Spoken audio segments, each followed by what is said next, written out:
Good afternoon, Eric Prince here, Editor-in-Chief of Merion West. Today, I'm joined by Dr. Stanley Goldfarb, who's a nephrologist at the University of Pennsylvania, and this is a sort of follow-up conversation of sorts to the discussion I recorded about a week ago with Heather McDonald, because Dr. Goldfarb's experiences were touched upon in her piece, The Corruption of Medicine, at City Journal. So Dr. Goldfarb, thanks for speaking with me today. Well, nice to be with you. Thanks very much. So for people who aren't as familiar with your experiences over the past couple of years, maybe you could just kind of give an overview of your own background in medicine, and then sort of what happened and the transition to your new advocacy group, Do No Harm, which is sort of the main thing I want to talk to you about today. Great, happy to do that. Well, I've been in medicine a long time. I started in my post-medical school career in 1969, and then I was really involved in all aspects of academic medicine. I had an NIH-sponsored laboratory for several years. I was in administrative roles in various organizations in medicine, particularly at the University of Pennsylvania, but in another large healthcare system in Philadelphia. I had administrative posts, like I was the interim chair of the Department of Medicine for 2.5 years. And then in the final stage of my career, I was for about 12 years the Associate Dean for Curriculum at Penn's Medical School, responsible for the medical school curriculum during that time. And, you know, I think I was always probably a little bit heterodox about things, but we had a new leader of the medical education portion of the medical school. And that, as people don't appreciate, it's a pretty small part of medical school activities. The vast majority is clinical care and research, but a woman came in who became the new vice dean for medical education. That's higher than associate dean. And she brought with her, sort of a new perspective that I had been vaguely aware of, but really hadn't paid much attention to, because we were doing well at Penn and didn't feel the need to join into some of these national initiatives that turned out were underway. Well, she brought this view that I think is burgeoned over the last few years, that medical education ought to have a much greater focus on so-called social determinants of health and social justice issues and advocacy by physicians for various social causes and political activities. And I started to become aware of this and started to become aware of national organizations being involved in that. And I expressed my opinions, which weren't that popular. I remember one day she said, and I quoted this recently in a New York Post article, she said to me, you know, there's too much science in the curriculum, because I was complaining about plans that would tend to reduce the amount of time available for training in clinical sciences. So I was moved out of my position. I was planning the end of my career anyway. I'd been there a long time. And in response, I decided to write an article for the Wall Street Journal. The reason I wrote the article for the Wall Street Journal was I saw another article in the journal about the fact that climate change was being introduced in some 40 medical schools around the country, something that I had pushed back against at my school. And I wrote a letter to the editor. The editor wasn't aware of that article, but subsequently said, yeah, I am aware of it now, but look, I'd like you to write an op-ed. So I wrote an op-ed, which the Wall Street Journal titled, "Take 2 Aspirins and Call Me by My Pronouns." The op-ed had nothing to do with any gender issues, but its focus was on the fact that medical school curriculum had undergone this transition to a much greater emphasis on these social issues. And I was arguing that physicians really, didn't have any expertise in most of these social issues. B, they may be important to patients, but physicians really couldn't do anything about them. And that we had, in fact, had a very large social work group at my institution and most institutions who were responsible for dealing with the social issues that patients would have to confront, like transportation, like getting them enrolled in health insurance programs when that was appropriate, dealing with any other issues that may confront them as patients. This is already going on in medicine is by social workers. And that article just the world blew up over that article. And this was just before the COVID pandemic. It was in September 2019. It was so dramatic that 2 days later, the Wall Street Journal wrote an editorial about my op-ed, which I don't think is very common for them. But the editorial basically said, you know, Goldfarb apparently was onto something, because this uproar in social media about this idea was just sort of bizarre. Well, subsequent to that, you know, I was kind of shunned by many of my colleagues. Many of my colleagues were supportive. After that, though, I thought, what's the next step in something like this? And the next step in getting your ideas out, I guess, is to write a book. Some people say that is usually unnecessary. A good essay can solve the same problem. But I decided to write a book, which I wrote. And that book took me about 1.5 years to write. And the book was published, and the publisher too liked that same title that the Wall Street Journal used. So the book's entitled "Take 2 Aspirins and Call Me by My Pronouns." And after writing the book, you know, sort of talking to some friends and colleagues and some other people that I was interested in talking to, it became clear that something needed to be done about this. Now, of course, during this whole period, we had this COVID pandemic. George Floyd was killed. And then suddenly we had this so-called awakening in various academic institutions and many institutions in American cultural and academic life, that suddenly the country decided, or at least portions of it decided, that they were irredeemably racist and needed to have a total new approach to many aspects of life. The so-called anti-racism agenda sort of came into place, which basically was a critical race theory ideas being introduced into all levels of education. Dr. Goldfarb, if I could just ask one clarifying question. Sure. Can you give a little sense of the chronology of when this new person first comes to medical school and says there's too much science? Kind of when did that happen?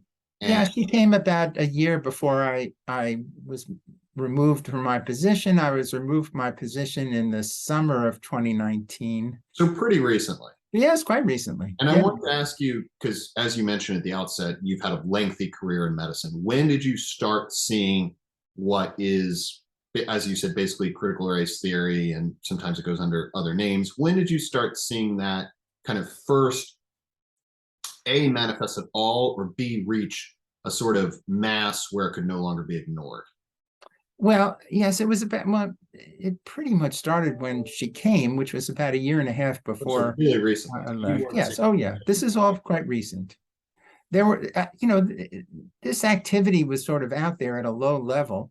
There was an organization that looked at reformation of American medical education around 2016 or so.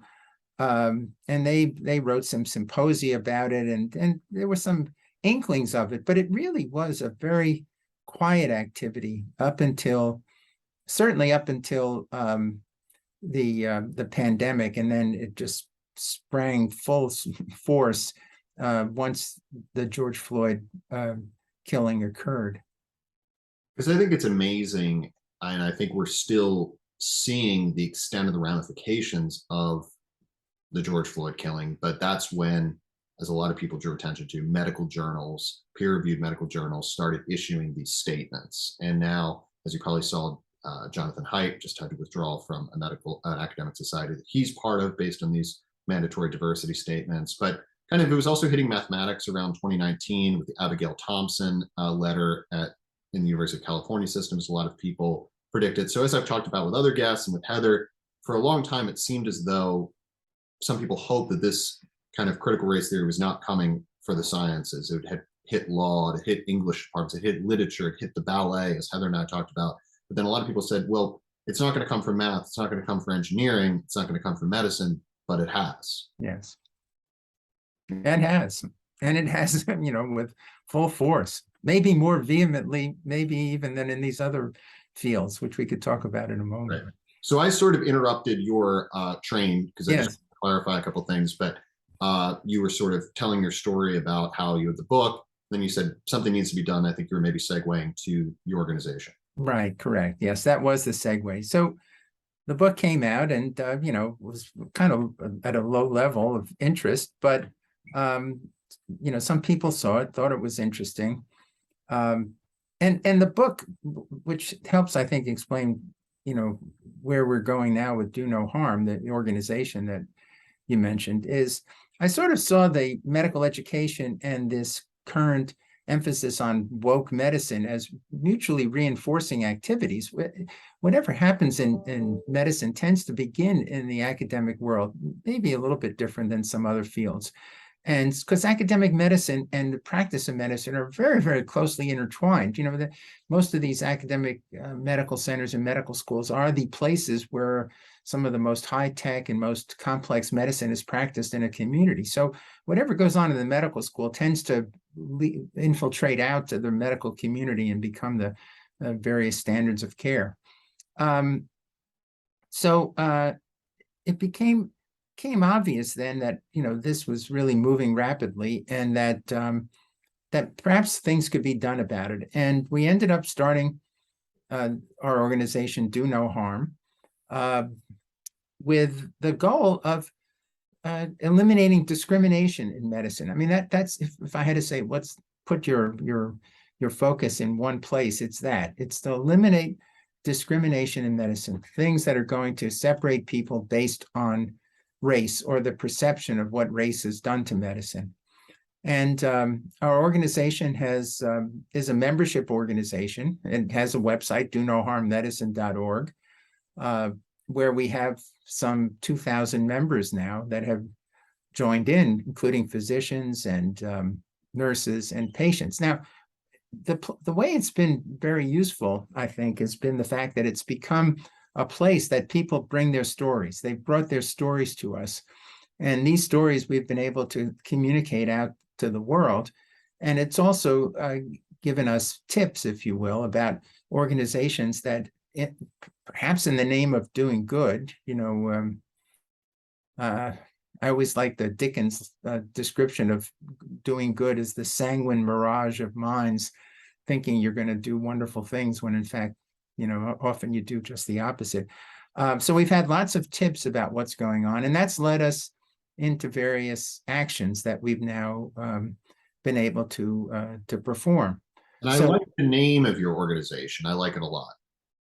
Yeah, we spent a lot of time talking about it, and we went back and forth and names, and someone, it was part of the discussion, said, why don't we just call it Do No Harm? And everyone said, yeah, good. And that was about a 10-second decision. And I think it is a good name because it really is our goal. Our goal is to act with, and of course, Do No Harm comes from the Hippocratic Oath, which is the sort of the first imperative of physicians, is since oftentimes we're acting with lots of unknowns, the trick is to not harm people in the effort to try to make things better. That's exactly right. So I have a lot of things I want to ask, but the first thing I want to ask is what percentage, or it's always hard to name a percentage, but what percentage would you estimate of doctors who are aware of what's going on in terms of these new initiatives support them? I think it's much more prevalent in younger physicians. That's clear. Many of our most vociferous members are older, and I think they represent an era where we had lived through discrimination and we had understood what it was like. Most of us rejected it back in the 60s when it really was a real phenomenon. And are frustrated with the fact that what they're calling discrimination now is really something quite different and really terribly misunderstood, I think. So I think that's probably the big variable, is how old people are. There are certainly plenty of young physicians who are upset and contact us, medical students even. Famously for us, we had one medical student said, I've gone to more lectures about pronouns than I have about kidney disease at this point. It was a first-year medical Unbelievable. student. I can't believe it, because I think that's probably a little hyperbolic, but nonetheless, it gives you the sense of what they're putting up with. So I think that's the big, about half the physicians in the United States are over 50. So, there is a breakdown along those lines, but I think that's the big issue. I think for older physicians, I would say the majority are either leaning, towards us, or frankly, totally, in agreement with us. The younger people, it's hard to know. But again, everyone is so afraid to speak out. I mean, we have people that send us tips and just say, please, whatever you do, do not pass any of this information along that could identify me. I don't want to lose my job. And, and so it's hard to answer your question. To do surveys of it, we've tried to do some surveys. It's a very difficult task. But what we do hear from physicians when we have done surveys, and we've done some qualitative survey work, suggests that most are against any sort of discriminatory action in medicine, even in the name of creating something that's felt to, deal with past discriminatory activities that had gone on 50, 60 years ago. In terms of active discrimination in medicine going on today, what do you think are some of the most outrageous incidents? I know Aaron Sabarium at the Free Beacon has attempted to chronicle how certain states are deprioritizing white patients for certain treatments.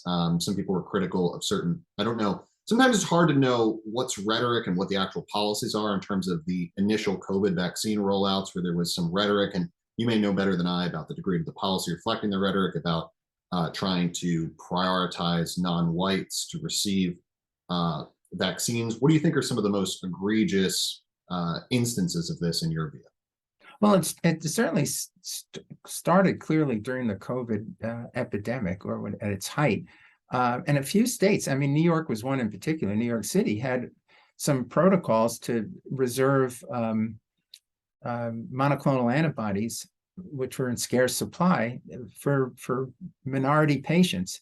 And I think another state, I think it occurred in Utah as well, where they had algorithms set up to determine who would get the treatment based on how seriously ill they were. But embedded in the algorithm was whether patients were white or minority patients.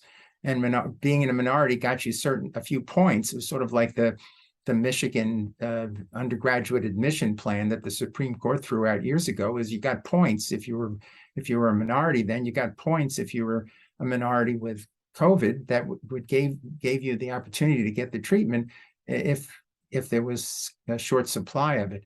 How much of that actually got implemented? I don't know. There was one famous video on the internet that was shot by a white subject who the nurse was telling him he wasn't going to get it because he was white. It's hard to verify exactly what that's all about. But that was one striking example. I think that a more insidious kind of approach was one that was promoted up at one of the Harvard hospitals, Brigham and Women's Hospital. And I've written about this a fair amount, and it's been the subject of some interest. Devorah Goldman and I wrote a piece in City Journal about this.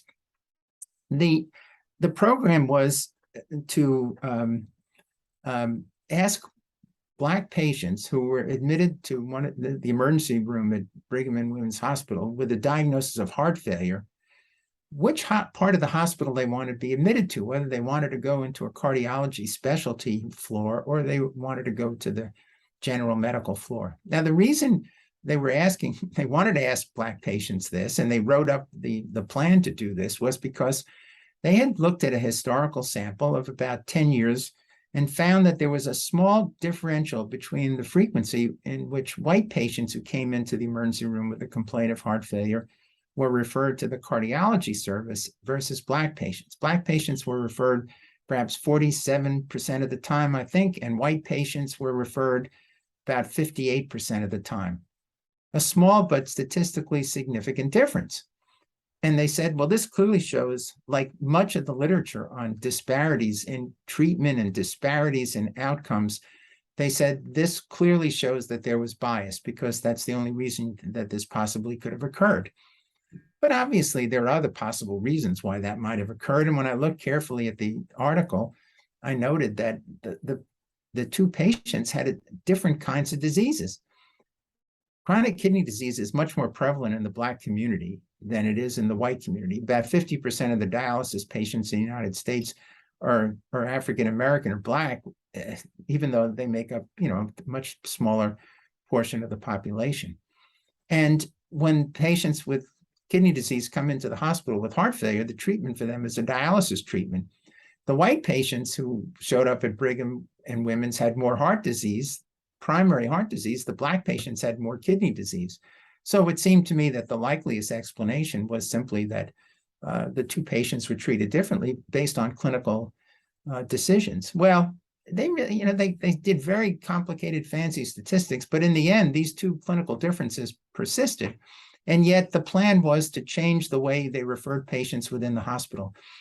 And, this is the subtle kind of approaches that we're starting to see being proposed, ways of focusing on one population to the exclusion of another population in order to create equity, in order to get outcomes to be the same.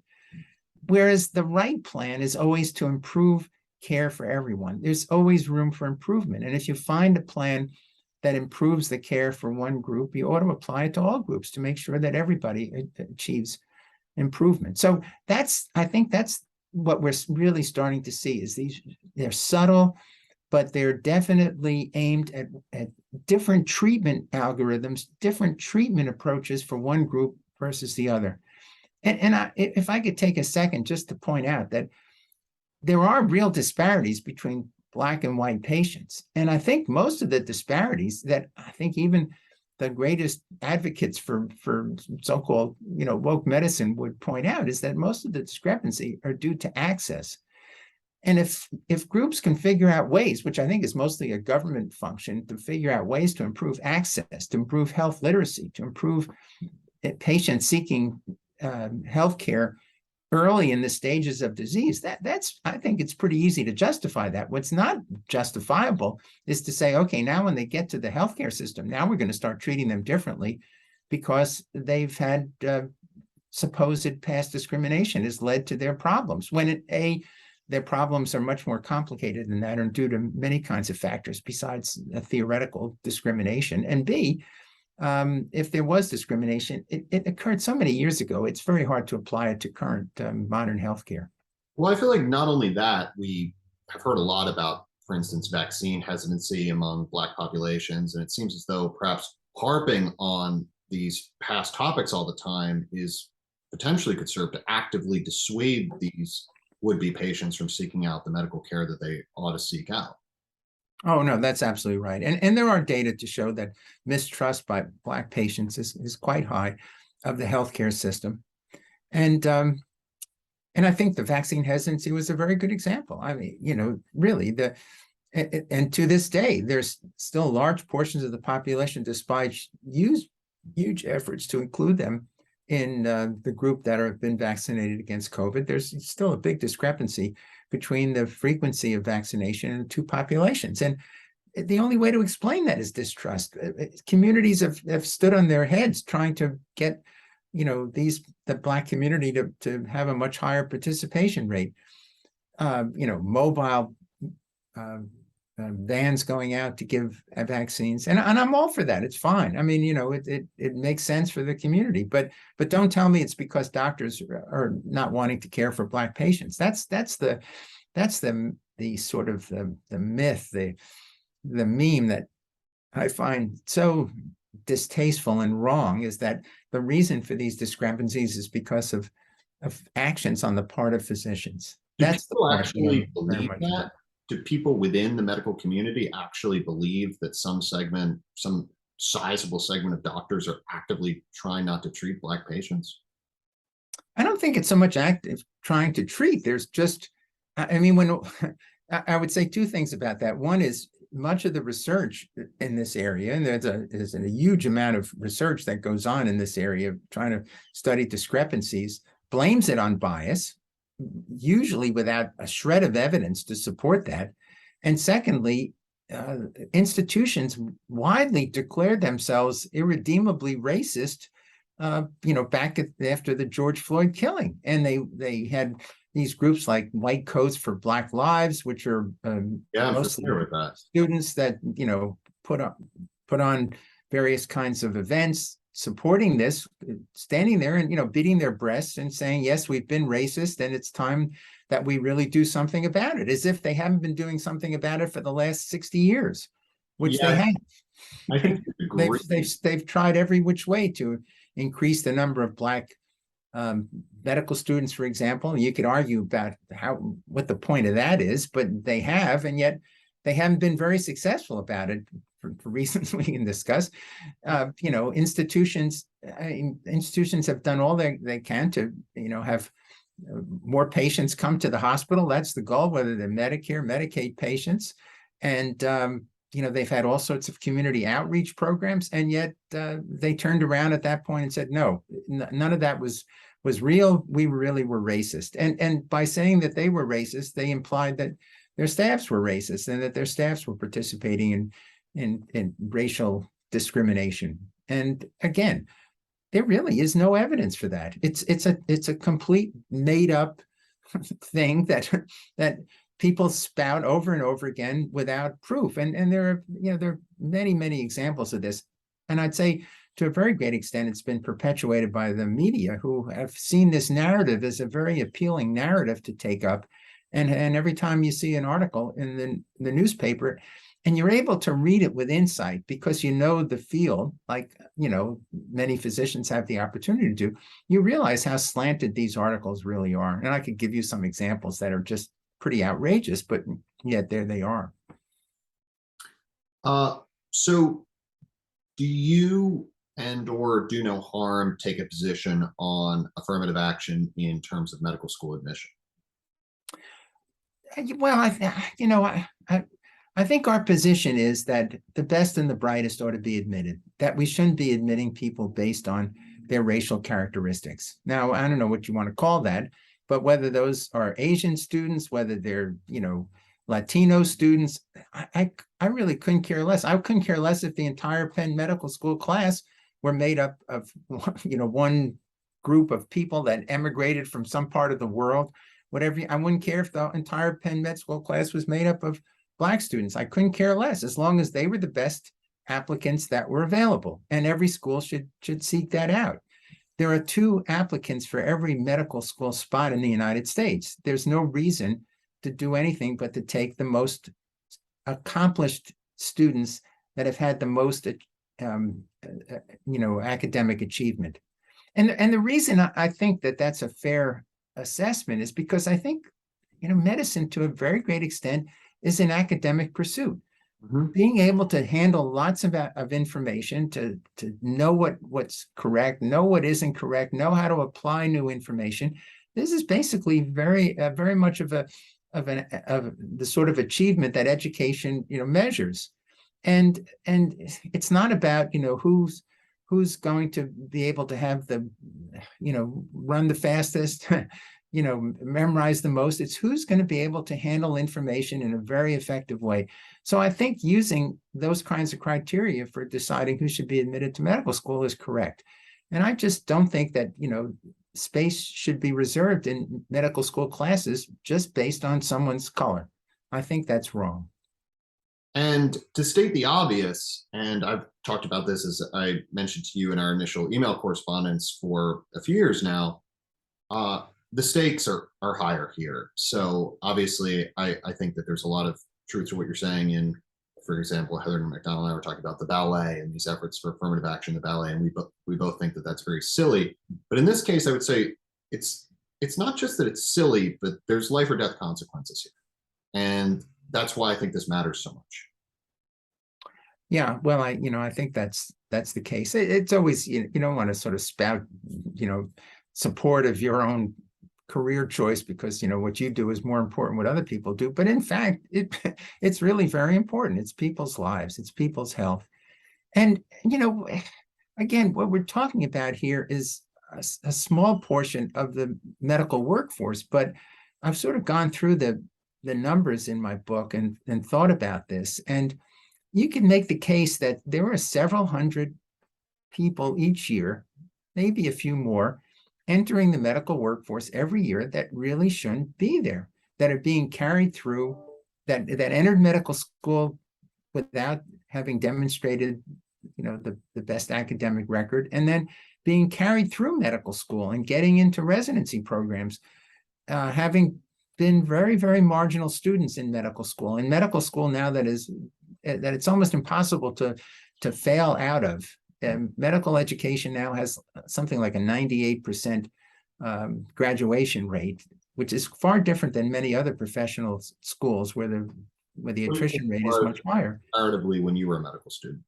Well, I went through that. Back in the 1960s, the average attrition rate in medical school was about 9%, and now it's down to around 2%, as I mentioned. Now, some of those were people that voluntarily left, came back, and often finished, but about half or so, maybe 2/3, were people that just couldn't do the academic work.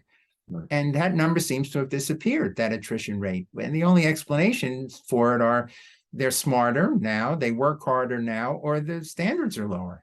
And I think you can argue pretty forcefully that the standards are lower. I know they're lower, and we could talk about the details of that. Yeah, I want to bring up a point that I brought up to Heather. So for those watching, in Heather's City Journal article, The Corruption in Medicine, she outlines, I think, a number of specific cases of the manifestation of what we're calling sort of woke medicine or critical race theory medicine. And I almost don't want to get into a comparison game of what's the most, in my view, jarring, but one that stands out. I want to ask you about it, Dr. Goldfarb, because University of Pennsylvania is an institution that you know well, is this idea that if Black applicants meet certain SAT scores and GPA, they can have an MCAT waived. And to a lot of people listening and reading Heather's article, I think they did a double take and said, what are you talking about? Yes. Well, there are a number of schools that do this. I think I told Heather about the Penn experience, which was creating this program. These are called, they have various names. They're PASS programs. They're relationships that medical schools have with some undergraduate schools to allow students to come through with some early acceptance and then some enrichment programs and get them into medical school. Some of them are very high-powered programs, but this particular one was a program that Penn had recently set up, and Penn had some pass-through programs with places like Princeton, where the students could get through without taking the MCAT exam. But this latest program was a plan that came, again, after the George Floyd killing, a plan working with various historic Black colleges and universities to accept 10 students a year who would be acceptable in medical school simply on the basis that you mentioned, an acceptable SAT score to get into college, and then a middling performance in college. They would have some enrichment activities, but they would not have to take the MCAT exams in order to get into medical school. And as you pointed out, and as Heather pointed out, the bar was not very high. It wasn't anything close to a perfect SAT. It wasn't anything close to a 4.0 GPA. Yeah, I think the argument was they can get through medical school. And it's more important that we have more Black students than we have students that are the academic elite coming to medical school. As you pointed out, there's 2-to-1 applicants for medical school. So you're potentially passing over somebody who has a close to perfect SAT, a close to perfect GPA, and did very well in the MCAT in favor of someone else because of their racial background. Yeah, we've gotten 2 tips that do no harm recently by parents who told us about their offspring who were trying to get into medical school, had been rejected the first go round with perfect 4.0 averages and strong MCAT scores. Again, we didn't have their records in front of us to speak exactly what happened to them, but I've heard about cases similar to these. But this certainly is going on. And I have no doubt that, again, because of the statistic that these students will get through medical school, they will probably pass the licensure exams, which are minimal competency exams. But in the end of the day, do you want a minimally competent healthcare workforce? Do you want minimally competent individuals? And there are plenty of minimally competent individuals in the healthcare workforce. I don't think we need to go out of our way to produce more. So I think, as I alluded to earlier, Dr. Goldfarb, one of the advantages you have is you have been around for a little while. So you've been able to see how medicine's changed. You talked about the 1960s when you were kind of first getting involved. Would you have ever thought that this would happen?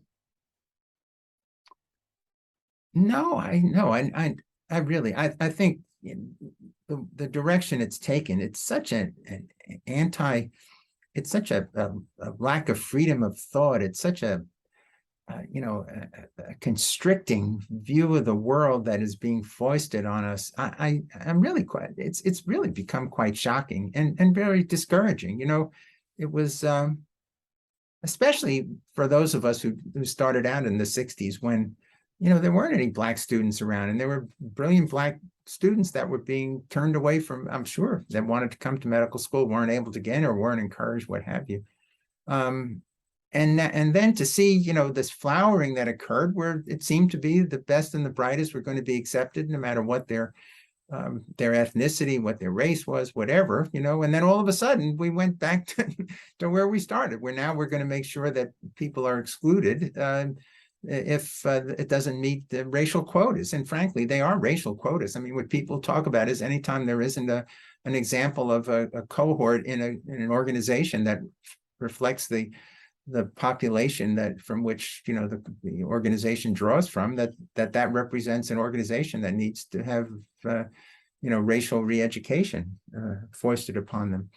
It's shocking. I mean, we used to make fun of the Chinese communists with their re-education and making people think a certain way, and here we are trying to do the same thing. A lot of the advocacy is fairly disingenuous. If I could just share experience that I recall when I was a student at Yale and Dr. Ben Carson was supposed to be speaking at Yale, and the same activists who'd be demanding this tried to physically prevent him from reaching his podium, these very same people. And here we have a Black doctor trying to speak, but because he doesn't share their views, they're going to try to prevent him from speaking at his own alma mater.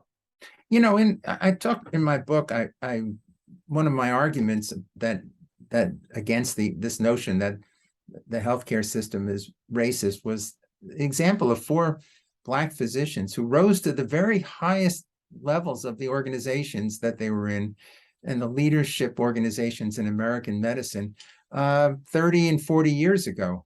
And again, it's one of those things. You have a Black leadership, and yet you're claiming the organization Like is Dr. Carson? racist. Like Dr. Carson, like Dr. Jerry Thompson, who became head of the American Board of Internal Medicine, like Dr. Lonnie Bristow, who became head of the American Medical Association, like Dr. Ed Cooper, who became head of the American Heart Association. All these men did it 30, 40 years ago, when we were just coming out of an era of real discrimination into one where discrimination was now being left behind. And yet that era is being held up now, the more recent era, as being an example of irredeemable racism in these organizations. So we mentioned COVID a little bit, and we've talked a lot about sort of race in medicine, but I wanted to ask you also if Do No Harm takes a position on some of these transgender procedures for minors that we're reading a lot about in the press, and the degree to which you followed that issue, which I think is maybe we're still just kind of at the very beginning of fully appreciating this topic. Yeah, we're still developing our position on that. But I would say, just to preview it, is the fact that we sort of feel adults are adults. It's none of our business once an adult wants to do something to themselves, and that's their business. Children, though, is a very different story. And I and our organization, I think, finds the notion that there's this rush to this so-called gender affirming, and the whole world of woke medicine has been very clever about adopting phrasing that makes it sound so much better than it really is. Gender affirming means you're starting a child on a path that's very hard to leave, that path of trying to change their euphemisms, outward characteristics. I'm sorry.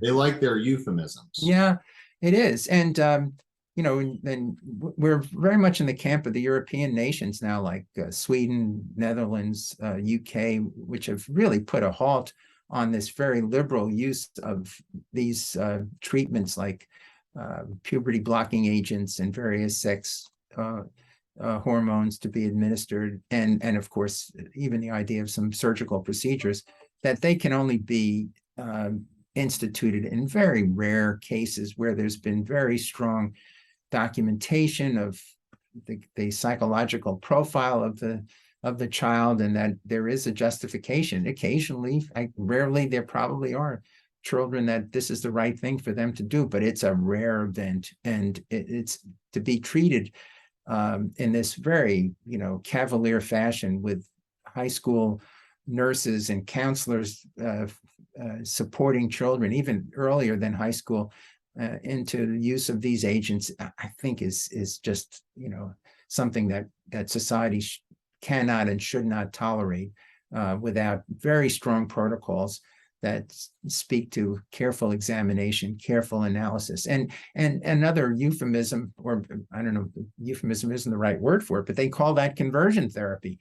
In fact, what it is the need to do very careful psychological evaluations to be sure that this kind of life-changing treatment will not do harm. I mean, that's the point. These are medical procedures. Anytime you start a medical procedure, you need to weigh harm versus benefit, and that has not been weighed. The only view has been there's a benefit here, and the benefits have turned out to be almost really dishonest in many of them. They've come up with studies that claim there's better psychological outcomes. The studies are awful.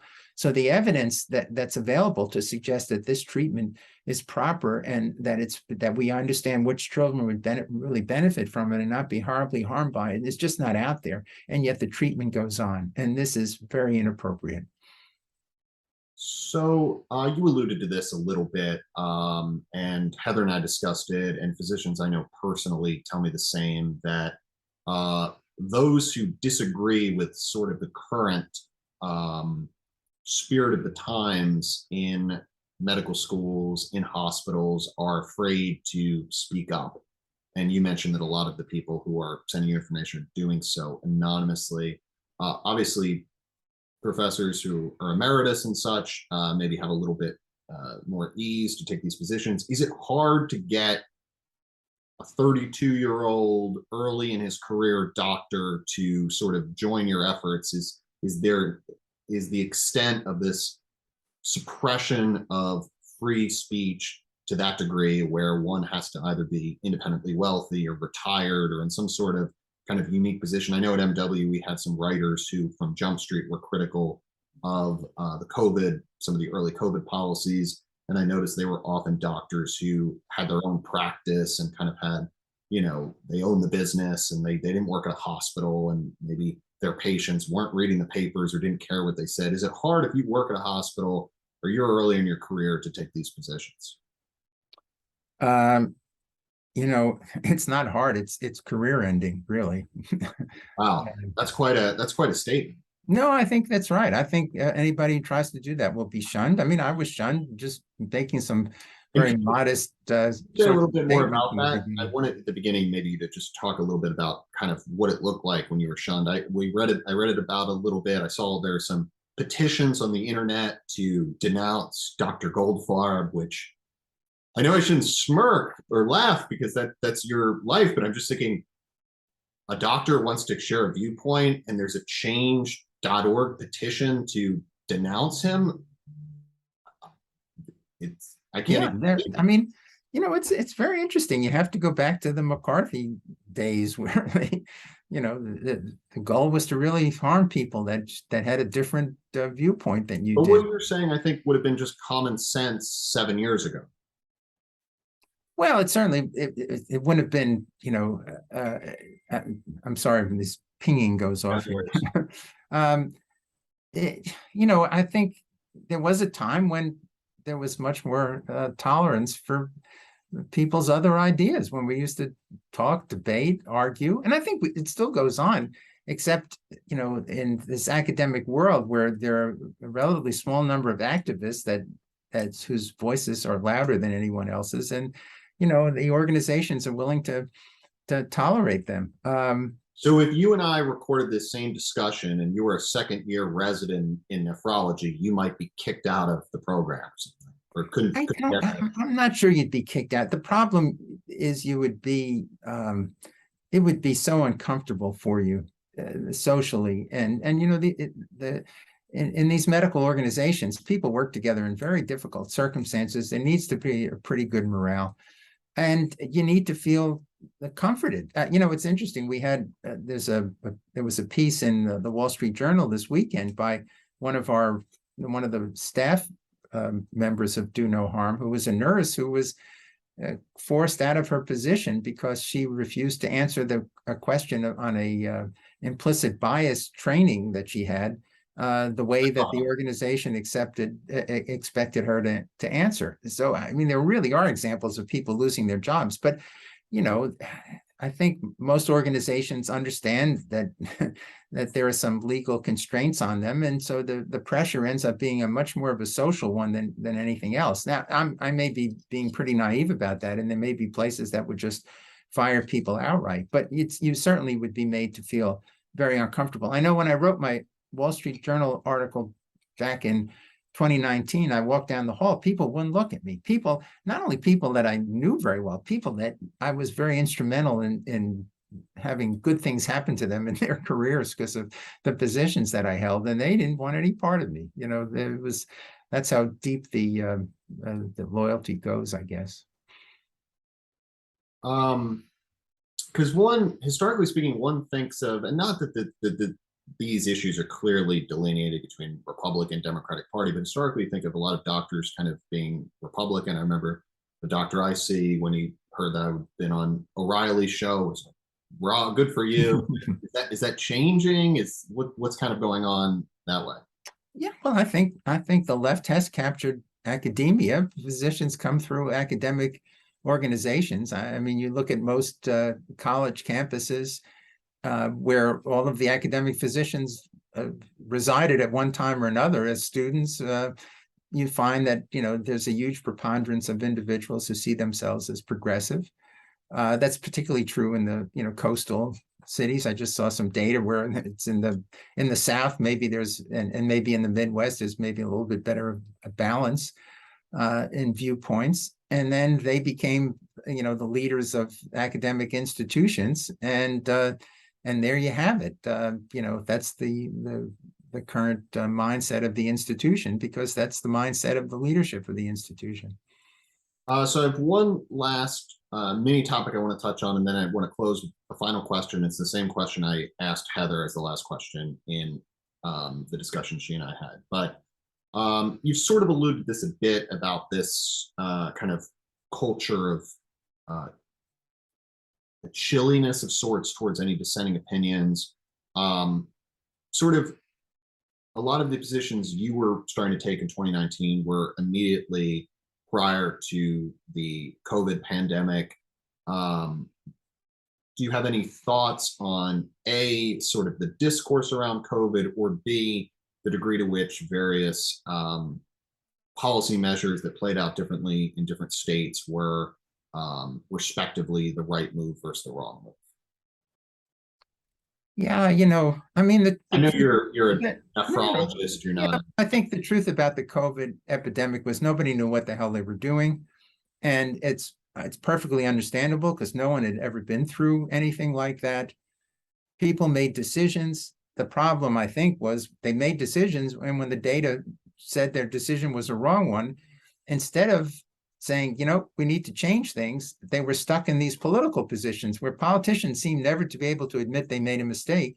And you would have hoped that public health authorities would have said, you know, I made a mistake. I did the best I could. I made the best judgments that I could make. They turned out to be the wrong judgments. I've got to do something else now. No, I mean, we're still stuck to a great extent on the same mentality, and so to me, that was the bad thing that happened. Not that, you know, people were of ill will. It's people were not flexible. People were not able to look objectively at the outcome of the decisions they had made and make changes based on the reality that they saw.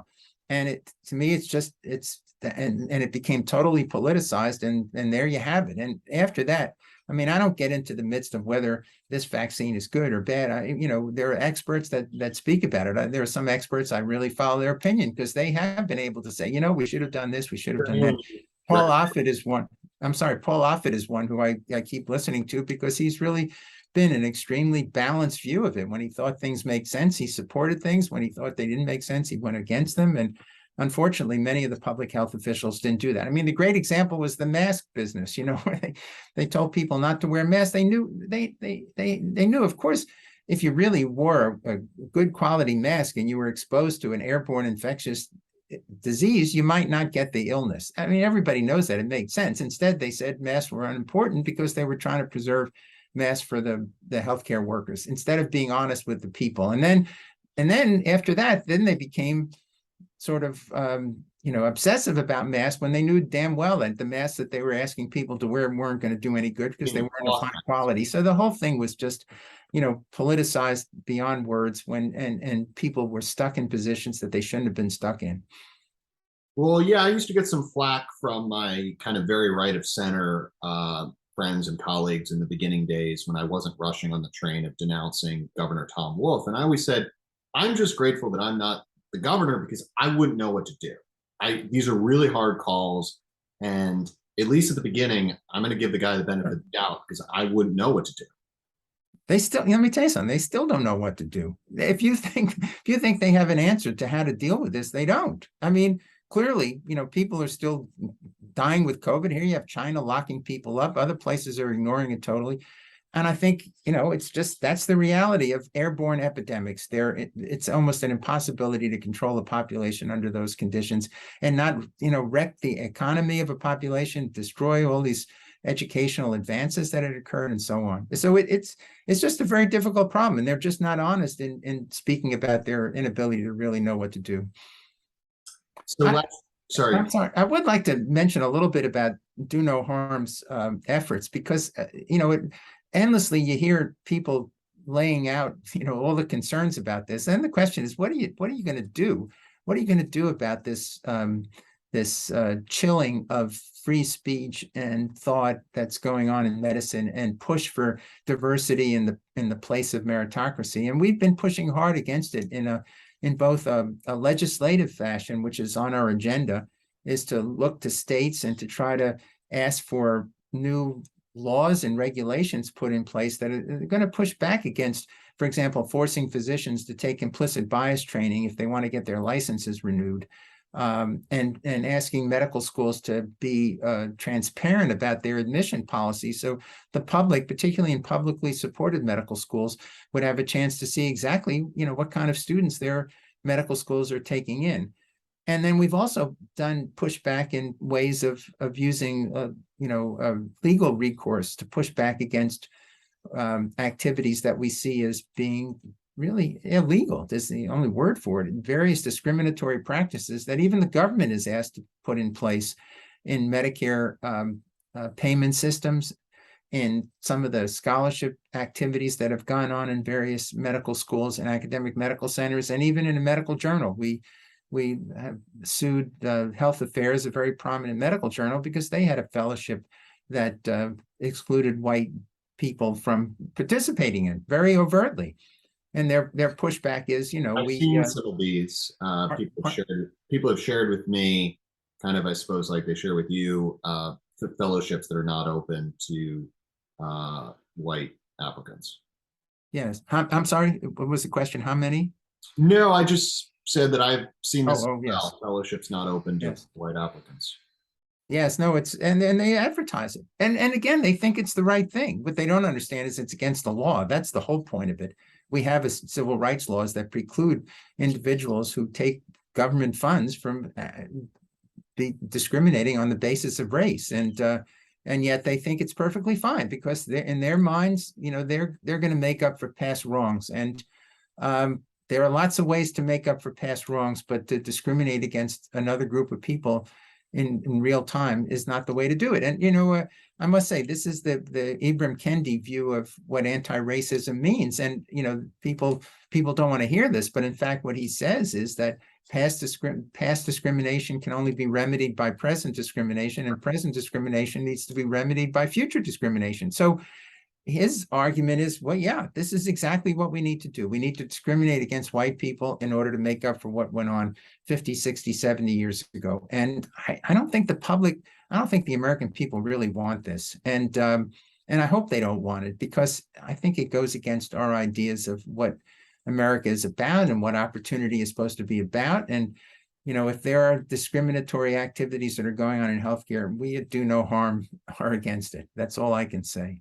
Great. So I will then piggyback on your point about pursuing legislative solutions. So I would imagine you're targeting certain states, maybe Tennessee, New Hampshire, kind of like the anti-critical race theory in school have done. They've said we're going to go to states with a Republican trifecta that says a chance of getting passed. Is that what you're doing as well? Or are you trying to maybe try to make inroads in the federal government, which I'd imagine would be a lot more difficult given the current party composition? Yeah, well, I think, as far as the federal government goes, the federal government changes character every few years. And hopefully we can take advantage of that, at least in terms of putting some of these issues into the public mind more forcefully than they put in there.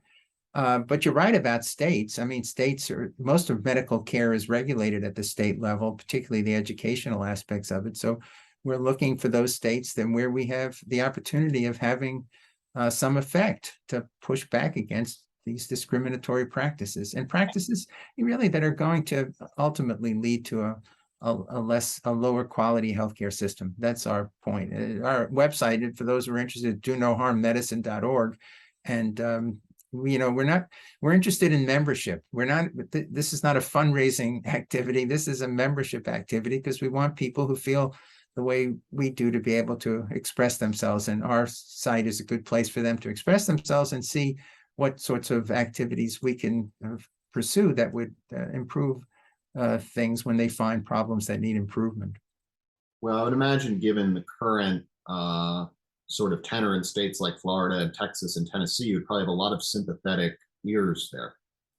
I guess, but it's, I mean, the bureaucracies are very divided in some of these states that you wouldn't expect. The medical schools, the academic worlds, the bureaucracies are very much of a different fashion than the political leadership. So it can be a battle in unexpected places. But I think our opportunity for success are certainly greater in those states where the political organizations are at least willing to listen to this sort of thing and understand the both sides of the discussion. So you've sort of answered my final question by pointing to your legislative efforts, but it's the final question I asked Heather, and it was basically, are you optimistic that things can be rectified at this point, or is the genie out of the bottle? But I guess for you, the proof is sort of in the pudding that you've formed the organization. You must believe that this can be reined in at this point. Yeah, it's, I mean, I don't think anybody should be arrogant enough to think they're going to have major impacts on the culture.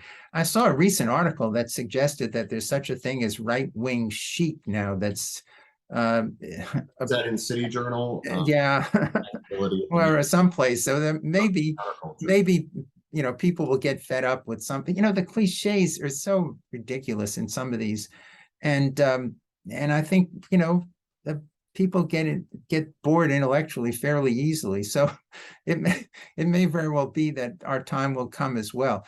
But I certainly think that the American people, in most of the surveys that have been taken, are clearly against racial preferences. I mean, the history in California, I think, gives us some hope. California passed a proposition against any sort of affirmative action in higher education. And then a bunch of opponents recently launched an attempt to repeal that legislation. And despite California being California, they strongly voted down any attempts to eliminate the freedom of schools to take the best and the brightest students. So I think, what we're seeing here is a kind of a whole intellectual and advocacy efforts that don't reflect what the public really wants. And I think that will ultimately drive the outcomes in these kinds of conflicts that occur. Do people really want that kind of healthcare system, or don't they? If they don't, we're going to end I up think without. part of the issue is people don't know, and that's why I think it's so important to have discussions like this. Because I think if you told a lot of people on the street what's going on, they would say you're crazy. Yeah, well, that's right. I think that's right. And that's obviously, we're very interested in having as much in the popular press and in the media as much as we can. I show up anytime anybody asks, because I do feel it's important that people hear these arguments. And you're absolutely right that that's important. Very important part of the story. So, Dr. Goldfarb, thank you so much for speaking with me and outlining do no harm. And yeah, please keep us all abreast of how things unfold. So thank you so much for speaking with me. Thank you. Bye, Dr. Goldfarb. Bye.